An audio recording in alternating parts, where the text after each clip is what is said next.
Halo, assalamualaikum warahmatullahi wabarakatuh. Ketemu lagi dengan aku di channel aku.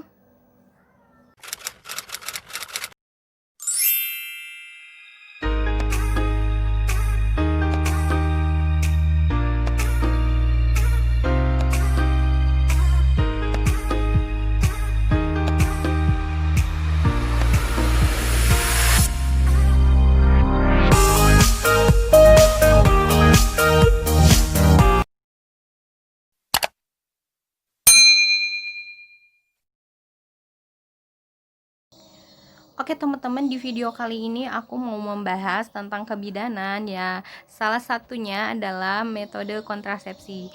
Nah, untuk teman-teman yang baru bergabung, jangan lupa subscribe, like, komen, dan juga share. Ikutin terus ya videonya sampai selesai. Oke teman-teman, jadi di video kali ini aku mau membahas tentang metode pasca persalinan atau metode kontrasepsi setelah melahirkan. Nah, apa aja sih jenis KB yang cocok ketika setelah melahirkan? Oke teman-teman,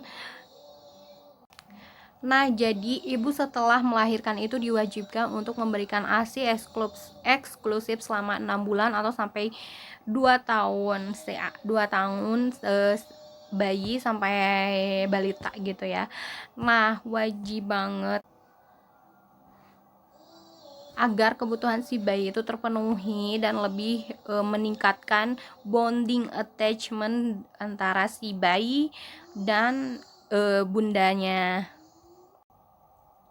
ASI eksklusif itu dilakukan 0 sampai 6 bulan atau kurang lebih 2 tahun. Nah, apabila baru melahirkan jangan dikasih makanan ya, Bun. Itu sangat berbahaya. Jadi, nanti kita ada waktunya memberikan makanan kepada si bayi dalam waktu 6 bulan. Nah, nanti setelah 6 bulan, bunda-bunda bisa memberikan makanan pendamping ASI. Nah, bunda-bunda, jadi apa aja sih jenis-jenis kontrasepsi pasca persalinan atau sesudah melahirkan? Yang pertama yaitu adalah metode amenorrhea laktasi atau disebut MAL. Itu kita tidak perlu menggunakan kontrasepsi dengan cara kita memberikan ASI eksklusif selama 6 bulan itu dinamakan metode amenorrhea laktasi. Nah, kapan sih metode MAL itu dilaksanakan? Mulai segera setelah melahirkan. Jadi, setelah melahirkan langsung menyusui itu disebut MAL ya, Bun. Oke, metode kontrasepsi selanjutnya yaitu kontrasepsi progestin. Jadi, suntikan progestin. Nah, ini boleh dilakukan setelah 6 atau 8 minggu pasca persalinan ya, Bun. Nah, bunda-bunda, mohon maaf apabila video ini tidak lengkap dan saya hanya meringkas atau memberitahu poin-poinnya aja ya, Bun. Jadi untuk pembahasan satu persatu nanti saya akan bikin video selanjutnya, dan sekarang hanya poin-poin besarnya aja yang saya akan beritahukan tentang video metode kontrasepsi pasca persalinan. Nah, kontrasepsi progestin ini sebaiknya tidak dipakai dalam waktu 6 minggu atau sampai 6 bulan. Nah, jika tidak menyusui, kontrasepsi progestin ini boleh dilakukan 3 minggu setelah persalinan. Jadi kalau yang untuk ibu yang tidak menyusui boleh aja langsung memakai KB apapun boleh. Tapi kalau untuk yang menyusui sebaiknya kita menggunakan metode alamiah, metode amenorrhea laktasi ini, MAL atau MAL. Nah, poin yang selanjutnya teman-teman yaitu AKDR atau alat kontrasepsi dalam rahim, IUD. Jadi yang biasa disebut IUD di luaran ibu-ibu bilang. Jadi AKDR ini bisa untuk ibu menyusui, bisa juga untuk yang tidak menyusui. Apabila tidak ada keluhan, biasanya kontrasepsi AKDR ini bisa langsung dipasang. Oke bunda-bunda, poin selanjutnya yaitu kondom atau spermisida dapat digunakan setiap saat. Ini alat kontrasepsi ini bisa digunakan setiap saat setelah darah nifas berhenti. Nah, kalau bunda-bunda masih menggunakan metode amenorrea laktasi, bunda ketika berhubungan boleh menggunakan kondom ini. Nah, karena kondom ini tidak ada pengaruh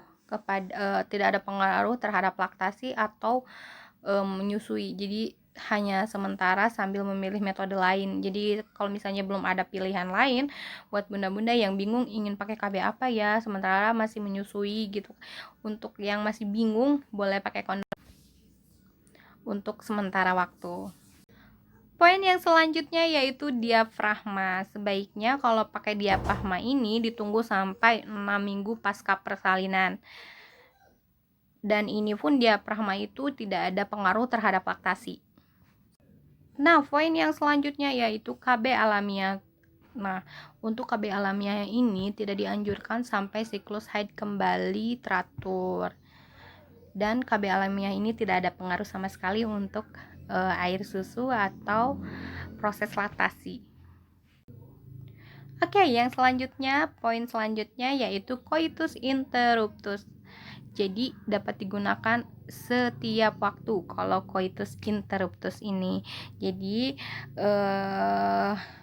ketika atau yang nggak mau pakai kondom, males deh pakai kondom, jadi bisa pakai cara metode coitus interruptus. Itu dengan cara apa sih coitus interruptus? Itu mengeluarkan si sperma di luar rahim. Jadi di luar rahim, di luar vagina. Jadi di luar gitu loh. Yang selanjutnya yaitu kontrasepsi mantap. Nah, biasanya dapat dilakukan 48 jam setelah melahirkan. Nah, untuk tubektomi ini biasanya kalau misalnya udah anaknya banyak, terus masih subur dan udah tua, atau misalnya di atas 35 tahun misalnya, atau 40 tahun. Nah, anak sudah cukup, misalnya ingin memperhatikan kehamilan atau misalnya nggak mau punya anak lagi, ini bisa dilakukan. Tubektomi ini bisa dilakukan kepada yang misalnya ingin mantap lah gitu, nggak mau punya anak lagi gitu, jadi boleh dilakukan. Kontrasepsi selanjutnya yaitu vasektomi. Vasektomi ini bisa dilakukan setiap saat, tidak segera efektif karena perlu paling sedikit 20 ejakulasi kurang lebih 3 bulan sampai benar-benar steril. Jadi KB ini diperuntukkan untuk pria yang misalnya si ibunya nggak mau nih melakukan pas tubektomi misalnya kan, jadi ya udah bapaknya aja gitu yang di KB gitu. Jadi harus benar-benar termasuk kontrasepsi mantap juga nih kalau ini, karena kan kalau misalnya udah berumur terus anaknya udah banyak dan ingin memberhentikan kehamilan, bisa pakai vasektomi. Nah teman-teman, itu aja video dari aku, semoga bermanfaat untuk teman-teman yang belum tahu menjadi tahu.